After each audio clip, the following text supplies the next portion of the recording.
por otro de los grandes.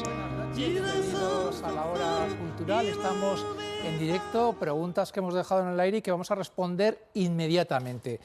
Buenas noches, Daniel Díez Fernández, director del sello CM. Proviene de Salamanca, pero no únicamente de Salamanca, esta editorial. No, exactamente, estamos a medio camino entre Bilbao y Salamanca. En Bilbao está mi socio y la administración y el almacén y nuestro taller artesano de encuadernación. Y en Salamanca pues dirigimos la tarea editorial y comercial de nuestra pequeña editorial, ¿no? Estamos acostumbrados a que sea un aniversario, una efeméride de estas gordas, la que invite a una exposición. Pasa con Lorca. ¿Por qué Durero? ¿Por qué hacer ahora este esfuerzo con Alberto Durero? Realmente creo que era necesario hacer justicia a un artista tan importante, como mencionabais en la intro, para todo el Renacimiento en general. Siempre se habla de Leonardo, se habla de Miguel Ángel, se habla de Rafael, pero parece que se deja un poco al lado a Alberto Durero cuando él fue el que, digamos, llevó todo ese movimiento renacentista desde Italia hasta no solo Alemania, sino también el resto de Europa, Francia y, bueno, de alguna manera también España y Portugal y sobre todo los países nórdicos también, que gracias a su trabajo y sus grabados pues pudieron beneficiarse de este cambio que tanto aportó a la historia del arte en general. Vamos a enseñar el volumen que no se sujeta con una sola mano. No es un libro de bolsillo precisamente, son 8,5 kilos de libro y efectivamente pues lo que hemos querido hacer, como comentabas, es de alguna forma explicar toda la obra de Alberto Durero y muchas de ellas, sobre todo con esas 600 fotografías de altísima calidad y sobre un papel especial que reproducía el efecto del lienzo, de un óleo realmente, y la impresión que tiene el espectador o el lector es que está delante de uno de los cuadros que están en las mejores pinacotecas del mundo, pero tampoco es una monografía al uso, sino que recorre diferentes aspectos de la vida de este autor maravilloso, que no solamente fue grabador, como muchos piensan, sino también evidentemente pintor, poeta, teórico del arte y muchas cosas más dentro de su polifacética carrera. Entraremos al detalle en eso que ya ha apuntado el director de la editorial CM y Durero, esta cumbre del Renacimiento, este pintor alemán.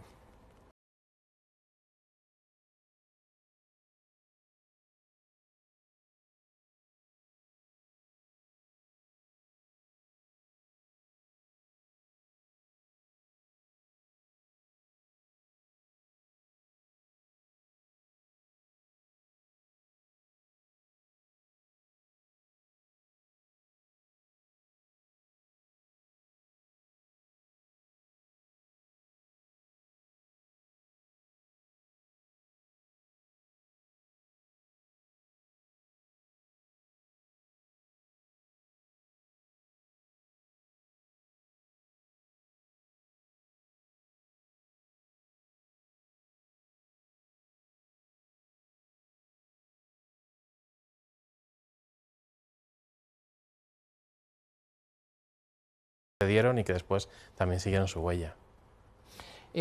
Un volumen de este calibre, imagino que exige pagar o pasar por ciertos requisitos, ¿no? Derechos de imagen. Imagino que están involucradas algunos museos. ¿Cómo es todo ese trabajo? Porque esto no se edita de un día para otro. En absoluto. Precisamente lo más laborioso ha sido ese proceso de documentación, de hablar con todos estos museos de medio mundo, el Metropolitan, la Alta Pinacoteca, el propio Museo del Prado, y bueno, trabajar con todas estas agencias de fotografía que gestionan los propios museos los derechos, buscar también los más apropiados, porque lógicamente para lo que nosotros queríamos, que era hacer una obra definitiva, pues como su nombre indica, absoluta, es decir, que tuviera la máxima calidad y que fuera una referencia en el futuro para cualquier estudioso o amante del arte sobre Alberto Durero, pues el trabajo más duro ha sido ese, ¿no? Pues miles de mails, visitas a museos, etcétera, etcétera, hasta hacer esta selección final y por otro lado, pues también adquirir, como tú dices, a un precio pues generalmente carísimo, todos los derechos de reproducción de estas fotografías, pero creo que el resultado ha valido la pena al final, después de tanto trabajo. Vamos a recuperar ese autorretrato, que es uno de los grandes autorretratos de la historia de la pintura.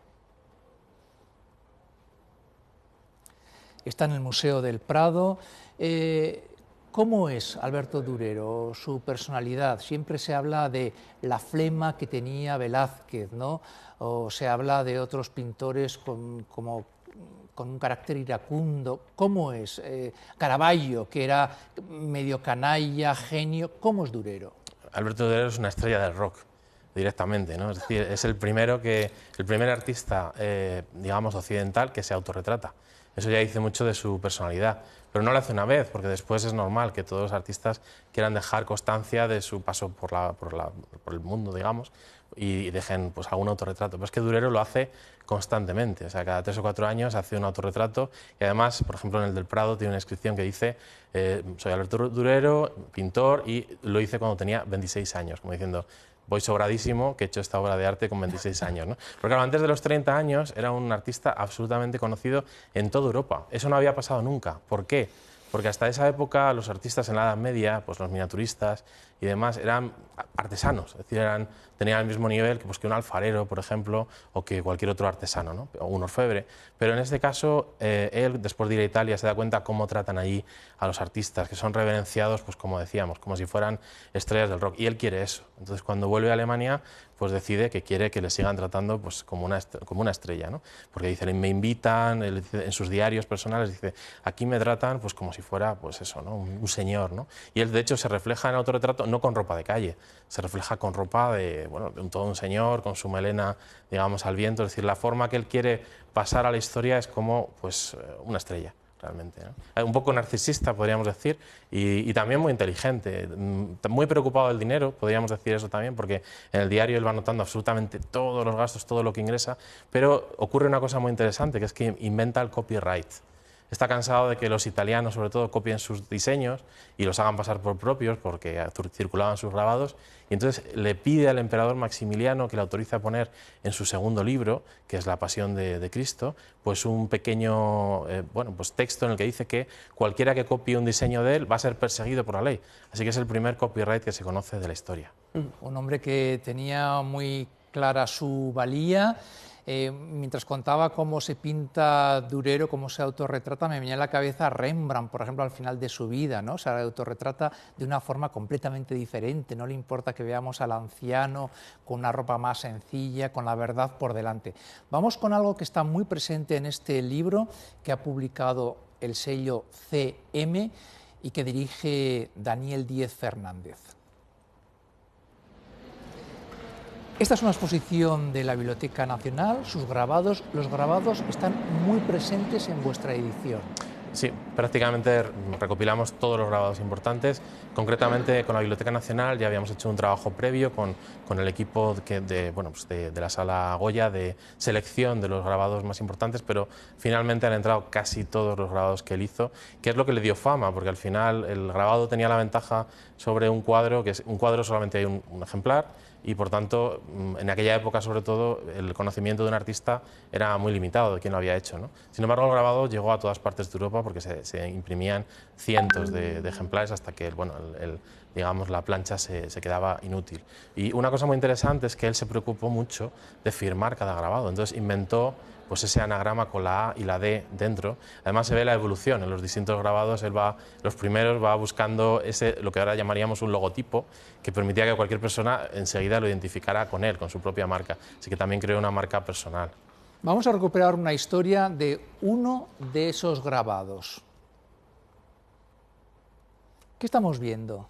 Estamos viendo el famoso grabado del rinoceronte de Durero, que tiene una historia muy interesante, porque parte de una historia real. En 1515 el rey Manuel de Portugal recibe un regalo de un rajá de la India, que era un rinoceronte. En aquella época les interesaba mucho, porque claro, nadie había visto uno en Europa desde la época de los romanos, y pensaban que era el unicornio, pensaban que era el famoso y mitológico unicornio. Entonces lo que hace es que se lo quiere regalar al Papa, para quedar bien con él, León X, y bueno, Francisco I de Francia dice, oye, que yo también lo quiero ver, ¿no? Así que deciden parar en las costas de Francia, según avanzan hacia Italia, pero el barco donde iba el rinoceronte naufraga. Pero hay un marinero que manda una descripción por escrito a un amigo suyo de Nuremberg y le explica lo que ha pasado y cómo era el rinoceronte.